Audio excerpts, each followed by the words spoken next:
नमस्कार मु सरोज सामल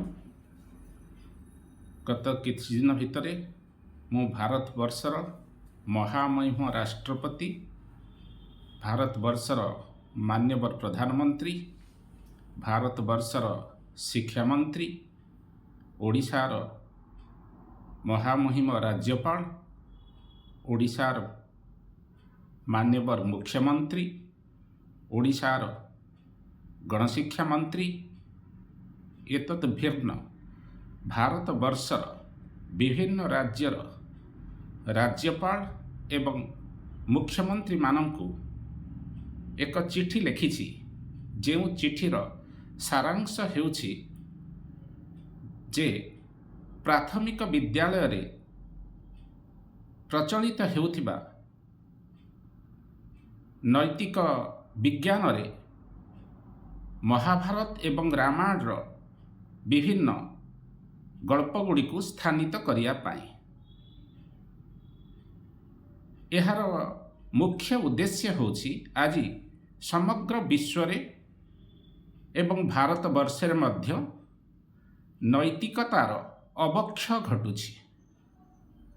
आपण माने जानती दे नैतिक मूल्यबोध गोटे पिला भितरे सृष्टि करिबारे पिलाटीर परिवार एवं परिवार बाद आउ जदि कोनसी एजेंसी थाए जे प्रमुख एवं प्रधान भूमिका ग्रहण करे ताहा हेउछि प्राथमिक विद्यालय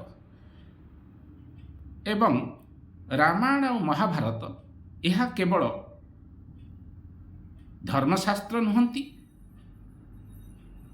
रामायण एवं महाभारत रे अर्थनीति युद्धनीति विज्ञान सम्मत विभिन्न मत एतद् भिन्न राष्ट्रनीति प्रभृति विभिन्न विषय विशद भाव में आलोचना करा जाइछि।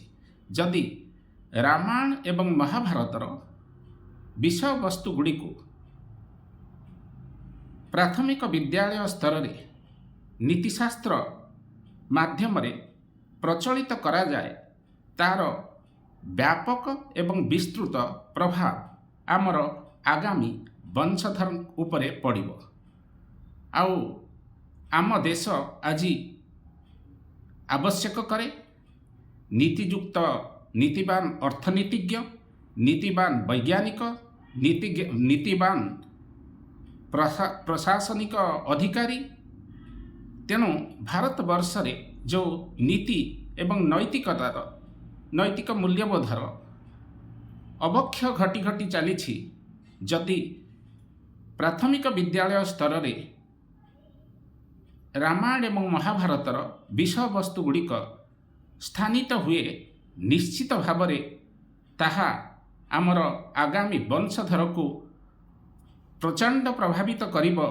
एवं स्वामी विवेकानंद जो कथा कहूथिले मु चाहूँची भारत वर्षर शिशु मानंकु सेमती गढ़ी तोलिया पई चाहिबी जो मानकर शिरा होइथिबो लुहार शिरा एवं जो मानकर मांसपेशी होइथिबो स्टील मांसपेशी। तेणु आधुनिक भारत को आगामी भारत को आमे जदि समग्र विश्वर विश्वगुरु करिया पई चाहंती ताहाले यह हेउछि प्रकृष्ट समय जेतेबेले कि प्राथमिक विद्यालयर पुस्तक गुड़िकरे रामायण एवं महाभारत को स्थानित करिया उचित। कारण यह भारत वर्षर खाली जातीय चरित्रर सूचना देउनाही भारतीय शास्त्र रे किभली प्राचीन शास्त्र रे किभली अर्थनीति थिला किभली शिक्षा नीति थिला किभली युद्धर रणकौशल थिला ये सब को एमाने परिचय दियंती। धन्यवाद।